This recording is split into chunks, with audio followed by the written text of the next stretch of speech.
Good morning, students. Today we will start lesson number 7, Consumer in the Market of SST Standard 7. So, first of all, we will see who is consumer. What is a consumer? How and what are the various laws which help him to protect his rights and all we will discuss in this chapter.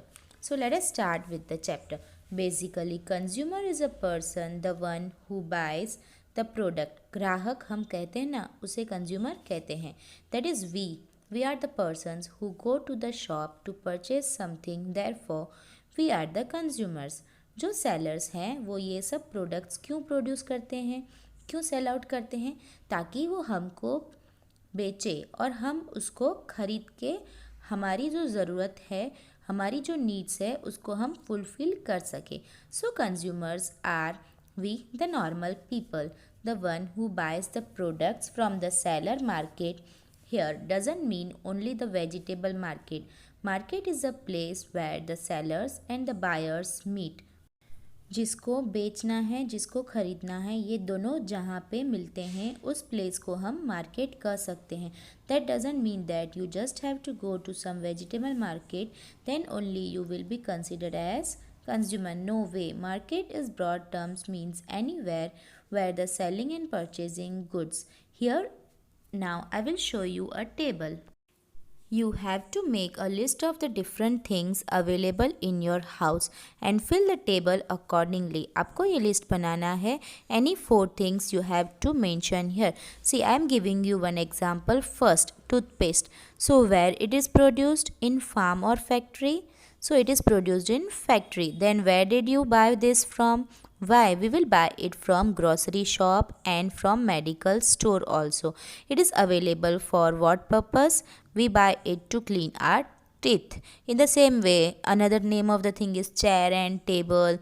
It is produced in factory and we can buy it from any family shop. Why? Because we will get there it at reasonable price. So you complete this table by yourself. See here, 2 pics are given. First is of market and second is of mall. They are showing the image of the market like the terms of market. जो हमारे मन में है, market means सब्जी मंडी, ऐसा image हमारे मन में है मार्केट का. We get vegetables, fruits etcetera are being sell, but when you go to the places like some bigger markets that you can find plenty of different things, not only vegetable or fruits but many other things like plastic things or of cosmetic things etc are there. And below the image is given of a mall. You might have visited various malls like Reliance Mall, DMart, Oshia Mall, etc. etc. It is a kind of supermarket where various units come and sell their products. Individual shops की जगह वो malls में shop खोलते हैं and there they sell out the products. It is a kind of market only but in a modified form. This images shows you whenever you buy a product, we buy from different places. हम अलग अलग type के market में से ही खरीदते हैं. Shops में से लेते हैं जो सोसाइटी में होते हैं या वीकेंड मार्केट्स में जाते हैं, और else we go to big shopping complexes or also shopping malls to purchase various things. Of course, we need to pay money. Money is the biggest factor in the terms of market. Without money, you cannot get any product. Nobody will give you free. Therefore, we need money to purchase any product. The person who pays and purchases a product is called a consumer. जो पे करता है और purchase करता है उस person को हम कंज्यूमर कहते हैं. बहुत बार ऐसा हुआ है कि सपोज़ एडवर्टाइजमेंट देखे, कहीं पे सुना कि कुछ ऑफ़र्स चल रहे हैं, हम वहाँ जाके प्रोडक्ट लेके आ जाते हैं, लेकिन कभी कभी क्या होता है वो प्रोडक्ट हमको सेटिस्फेक्शन नहीं देता है. फॉर एग्ज़ाम्पल अगर हमने 1000 रुपीज़ का प्रोडक्ट ख़रीदा तो हम एक्सपेक्ट करेंगे कि वो मिनिमम 6 मंथ्स अच्छा चले. बट अगर 1 मंथ में वो बिगड़ गया तो आपको लगेगा कि मैंने इतने पैसे इन्वेस्ट किए थे तो definitely it should be fruitful.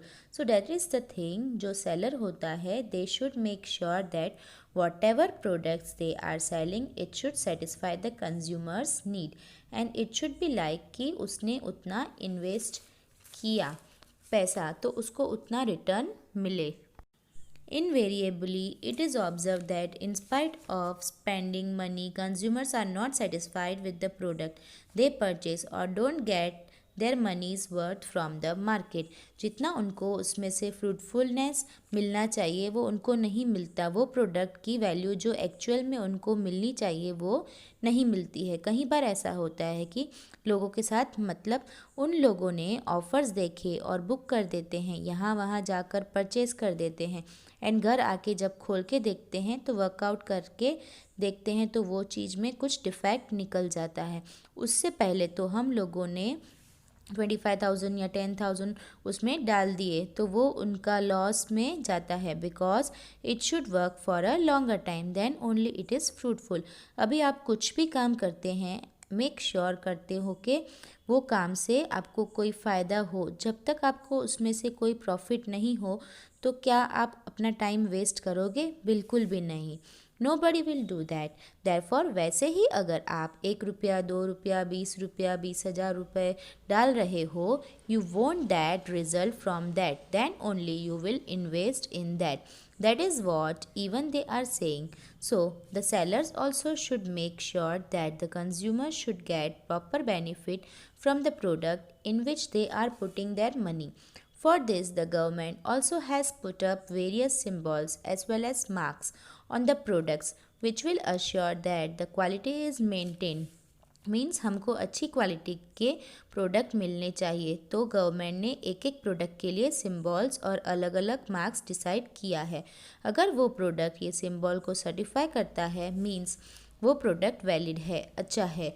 Government हमको अश्योरेंस देती है, वो टेस्ट करते हैं, वो फ्रूटफुल होता है, फिर उसको मार्किंग लगाया जाता है। अगर वो सिंबल लगाया है मीन्स उसको ट्रस्ट करके ख़रीद सकते हैं। For example, egg mark. Egg mark is a symbol used for agricultural product. जो एग्रीकल्चर प्रोडक्ट्स होते हैं उसमें एग मार्क का सिंबल लगाते हैं। Next is ISI symbol used for house hold products. जो घर के लिए प्रोडक्ट्स यूज़ करते हो जैसे कि यूटेंसिल्स या कुछ और भी एनीथिंग एल्स, उसमें हम ISI सिंबल प्रेफर करते हैं। Next is wool mark. It is used for woolen products, means sweaters, mufflers या कोई भी woolen चीज़ हो। Next is BIS hallmark used for silver, gold ornaments. हम बोलते हैं ना 916 सर्टिफाइड है, BIS हॉलमार्क है। अगर उसमें BIS हॉलमार्क हो जैसे बैंगल्स ले लो या इयररिंग्स ले लो या कोई भी सिल्वर एंड गोल्ड ऑर्नामेंट्स ले लो, you can check BIS hallmark, it is there in product. अगर है तो आप उसमें ट्रस्ट कर सकते हो, you can easily buy it. And if you think कि ये सिम्बॉल्स लगा है फिर भी धोखा दिया है, then you can register complain also against that seller. So जो भी प्रोडक्ट्स आप परचेज करते हो मेक श्योर उसमें ये सिम्बॉल्स हो। When you go to some restaurants, you will find कि वहाँ पे बॉक्स जैसा होता है स्क्वायर ग्रीन कलर का एंड वाइट कलर से फिल अप किया होता है एंड उसके बीच में बिंदी जैसा सर्कल होगा, वो ग्रीन कलर या रेड कलर का होता है, कभी कभी फुल रेड भी होता है। बॉर्डर्स भी रेड होते हैं एंड अंदर का bindi circle one that is also in red colour and if it is in green colour this is a colour use for vegetable edibles. जो भी वेजिटेबल एडिबल्स हो उस पर वो ग्रीन कलर का सिंबल लगाते हैं। और जो नॉन वेजिटेरियन एडिबल्स जो नॉन वेज वाला है उसमें रेड वाला होता है। रेस्टोरेंट्स में आपको बड़े बड़े दिखेंगे, फूड प्रोडक्ट्स में आपको दिख जाते हैं। अगर वो वेज प्रोडक्ट हो तो उसमें भी छोटा सा सिंबल होता है एंड नॉन वेज हो तो रेड सिंबल्स होता है। Now see on page number 57, think in what ways are consumers dissatisfied with shopkeepers. ऐसे कौन से तरीके हैं जिससे consumers dissatisfied हैं shopkeeper से। So the consumers are dissatisfied by the following activities from the shopkeepers.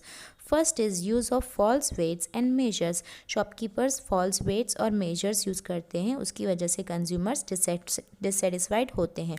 Second is sale of defective goods वो sell कर देते हैं।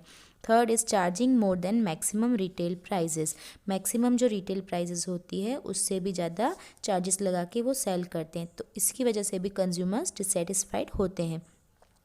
Fourth is misleading advertisement. Fifth is refusal to replace defective goods, अगर defective goods हमको दिए हैं तो वो रिप्लेस करके हमको नहीं देते हैं, रिफ्यूज़ कर देते हैं। Six is hoarding and black marketing. Seventh is sale of goods after the expiry date, expiry date हो जाता है फिर भी वो गुड्स बेचते हैं, हमको सेल करते हैं। नाउ सी जागो ग्राहक जागो, व्हाट डज द वर्ड जागो mean?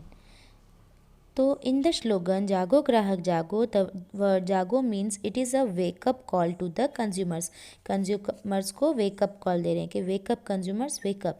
The government of India has passed the consumer protection act in 1986.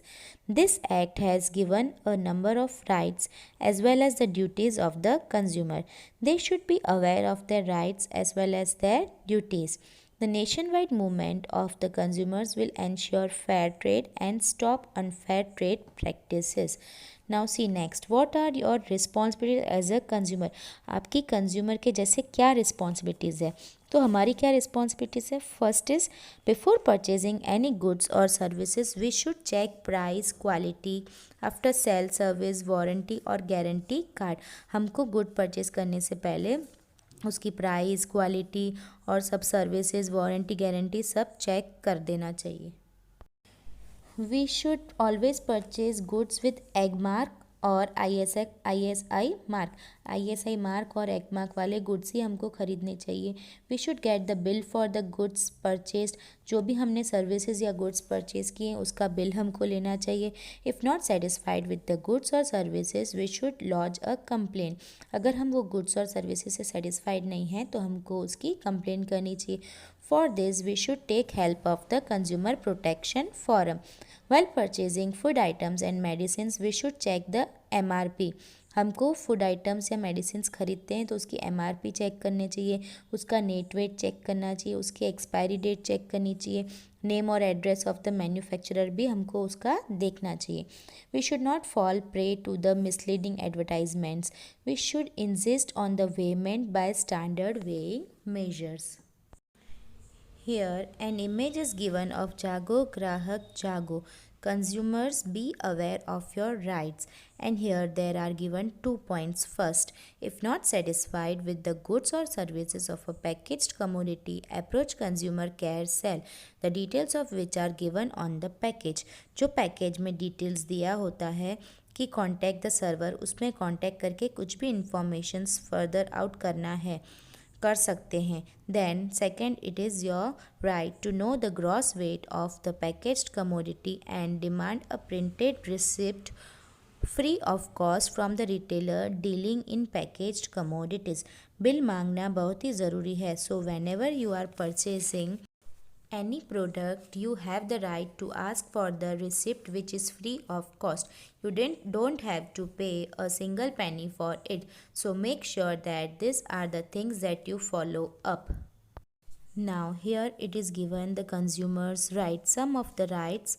First is rights are given to the consumer so that he or she gets his or her money's worth while purchasing a product. हम जब भी कोई products purchase करते हैं तो हमने जितना investment किया है उतना हमको उसमें से फ़ायदा हो, ऐसा इंश्योर करता है हमारा rights.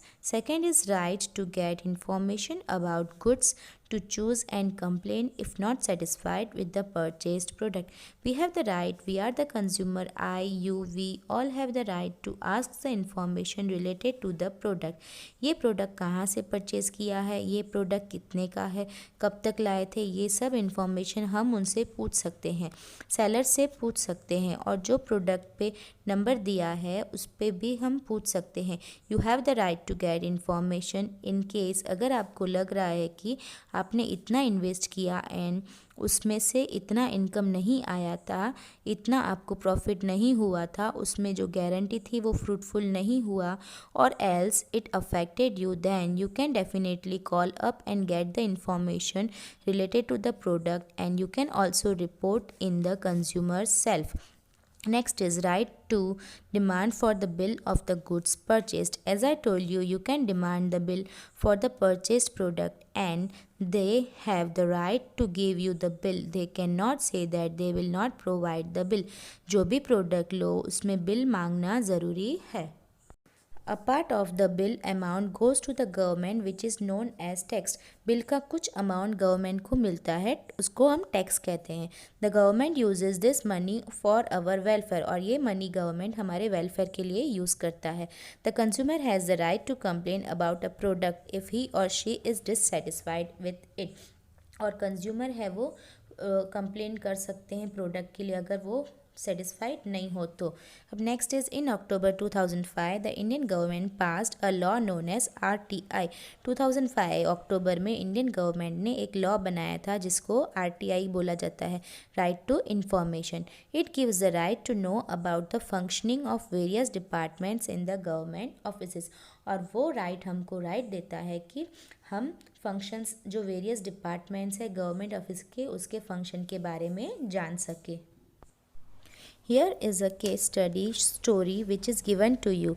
The story is basically the telling to you about the rights we have, the importance. So, the character name is Mahesh Bhai. Mahesh Bhai actually purchases a TV set from a shop and he pays the full amount. He gets a bill and he also gets a warranty or the guarantee card. अब ये TV घर पे लेके गए. After some days the TV stopped working, चल ही नहीं रहा था. So he went to the TV shop but that person doesn't give a proper answer. He says it is not my responsibility, there will be your problem and etc etc. Means वो problem को accept ही नहीं कर रहा है.